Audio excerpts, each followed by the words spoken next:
April 8, 1943. 27,000 feet above occupied France. An oxygen mask failed to conceal Oberleutnant Ralph Hermishen's grin. Through the clear canopy of his Focke-Wulf 190A5, he observed Clumsy silhouettes struggling to climb, laboriously ascending toward his waiting formation. This veteran ace from Jagdgeschwader 26 analyzed the new American fighters, making their combat debut over Europe. "The Americans sent us flying milk bottles," he radioed his wingman, suppressing a laugh.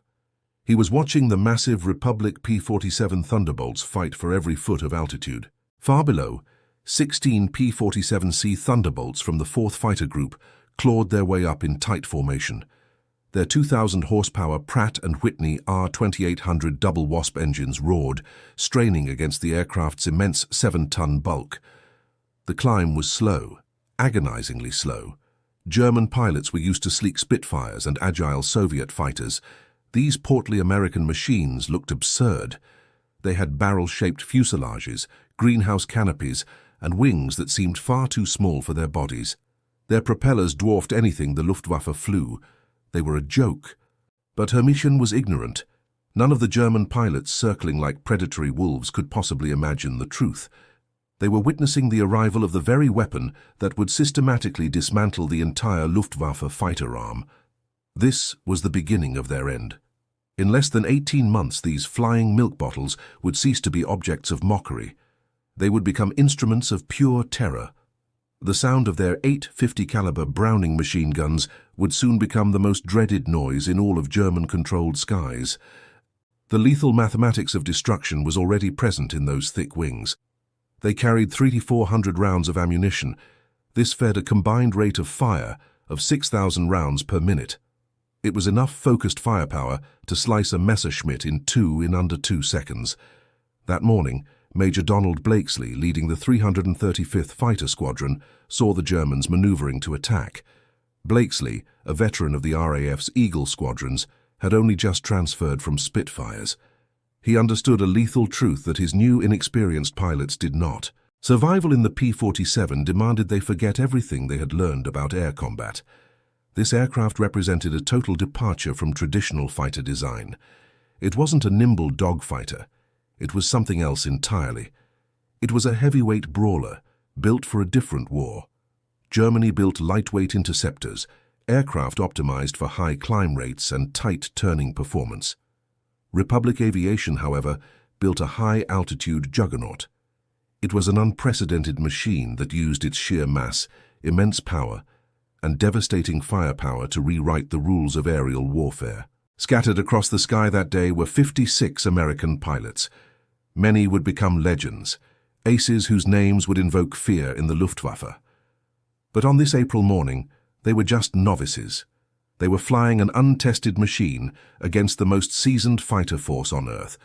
The German pilots were hardened veterans.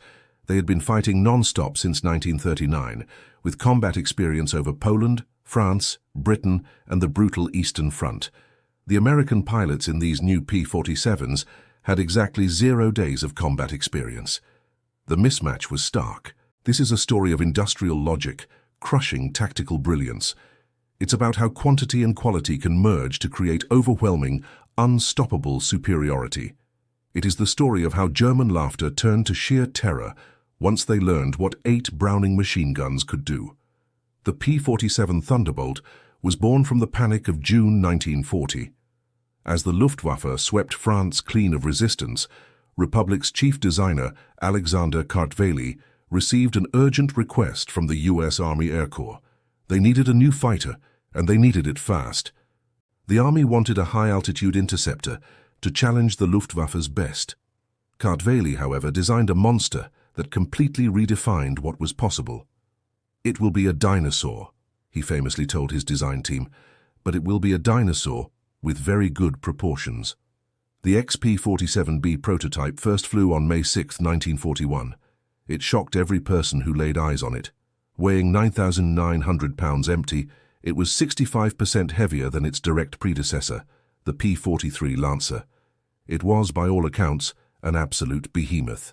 Our complex turbo supercharger system, with massive ducts running through the rear fuselage, gave the fighter an almost pregnant profile. Test pilots, walking up to the plane for the first time, all asked the exact same question. "You're telling me this thing actually flies?" It didn't just fly, it flew like nothing else, especially at high altitude. Its Pratt & Whitney R2800 double WASP engine, a massive 18-cylinder radial, produced 2,000 horsepower. It could maintain this full power at 27,000 feet, an altitude where German engines gasped. This performance was thanks to the turbo supercharger. Fed by the engine's own exhaust gases, it compressed the thin air, delivering sea-level engine performance deep in the stratosphere. Conventional superchargers simply couldn't compete at those heights. This was its secret weapon. Major Hubert "Hub" Zemke, commander of the 56th Fighter Group, initially hated the P-47. While training in Connecticut, his unit suffered catastrophic losses. Between September 1942 and January 1943, he lost 18 pilots and 41 of the new fighters just in training. In those early days, the P-47 killed more Americans in training than the Germans would in the first months of war. It ground-looped, it torque-rolled on takeoff, and it dove so fast that pilots encountered compressibility, their controls freezing solid as shock waves formed. The pilots who survived and mastered the beast found something special. Lieutenant Robert Johnson, an Oklahoma farm boy who would become a top ace, described it perfectly. "It was like strapping yourself to a locomotive," he said. "The power was unbelievable. You didn't fly it, you aimed it." Initial combat in April and May 1943 seemed to confirm all German prejudices. The heavy P-47s couldn't turn with a Focke-Wulf 190. They couldn't climb with a Messerschmitt 109. At medium altitudes, their handling was sluggish, and they were easily outmaneuvered. Luftwaffe pilots adapted quickly, developing tactics to exploit these exact weaknesses. They would attack from below, where the heavy Thunderbolt struggled to respond, or they would force the P-47s into turning fights, knowing agility would beat raw power every single time. Hauptmann Josef Pips Priller of JG-26 reported back to his high command. "The new American fighter is meat for the slaughter," he stated. "It flies like a truck, turns like a freight train, and climbs like a pregnant cow." His pilots had already nicknamed it Indiana. The statistics backed up this German confidence. In their first month, American groups lost 14 Thunderbolts, confirming only 3 German kills in return. The RAF, watching from their Spitfire squadrons, quietly suggested that the Americans should perhaps rethink their choice of aircraft. The P-47's cockpit was famously roomy, a stark contrast to the cramped Spitfire. British pilots joked that the best evasive maneuver in a Thunderbolt was to simply unstrap, get up, and run around inside the cockpit. It was a cutting but accurate insult. However, German intelligence missed a crucial detail in these early fights. The P-47s that were shot down absorbed an unbelievable amount of damage first. One P-47 returned to base on May 4th with 21 cannon holes and over 100 machine gun strikes. This was damage that would have obliterated a Spitfire or a Messerschmitt. The Thunderbolt's massive radial engine had no vulnerable liquid coolant system. It could shrug off direct hits that would have caused any liquid-cooled engine to seize up instantly. It was tough. Even more significant, when a P-47 pilot did get his guns on target, the result was catastrophic. The Thunderbolt's 8-gun battery created a focused cone of destruction. It was a level of firepower that no German pilot had ever encountered before, and few survived. Early war fighters used small rifle-caliber guns. German cannons had devastating punch, but very limited ammunition. The P-47, however, could fire its guns continuously for over 30 seconds. In the split-second world of aerial combat, this was an absolute eternity of destruction. The turning point in German perception came on June 26, 1943. Over Lalaeu, France, 2nd Lieutenant Robert S. Johnson of the 61st Fighter Squadron had an encounter. This single fight would become a legend for both the Americans and the Germans. Johnson was flying in a formation of 48 P-47s, returning from escort duty. Suddenly they were bounced by 16 Focke-Wulf 190s from 2 JG-26. The German formation was led by Wilhelm Ferdinand Galland, the younger brother of the legendary ace Adolf Galland. The German attack was textbook perfect. They dove from out of the sun, possessing an overwhelming speed advantage. Johnson, flying at the back of the formation, was caught in a lethal crossfire. His P-47 absorbed catastrophic damage in the first few seconds of the fight. 21 20mm cannon shells ripped his aircraft apart. The canopy shattered, blinding him. Hydraulic fluid sprayed into the cockpit. The engine cowling was torn clean off. Then, a fire erupted behind his instrument panel. By all logic, he was already dead. Johnson was wounded by shrapnel in his nose and leg. He tried to bail out, but the canopy wouldn't budge. A 20mm shell had exploded in the canopy track, welding it shut. He was trapped inside a burning, falling wreck at 27,000 feet. What occurred next defied all logic of combat survivability. His windscreen was opaque, covered in oil. The engine was shaking itself to pieces. The controls barely responded. Yet somehow, Johnson leveled the ruined aircraft and aimed its nose toward the English Channel.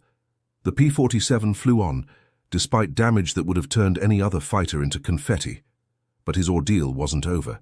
A lone Focke-Wulf 190, a straggler from the German attack, spotted the crippled Thunderbolt. Johnson was limping home at less than 170 mi. We still don't know the identity of this German pilot. Several names have been proposed, but no one is certain.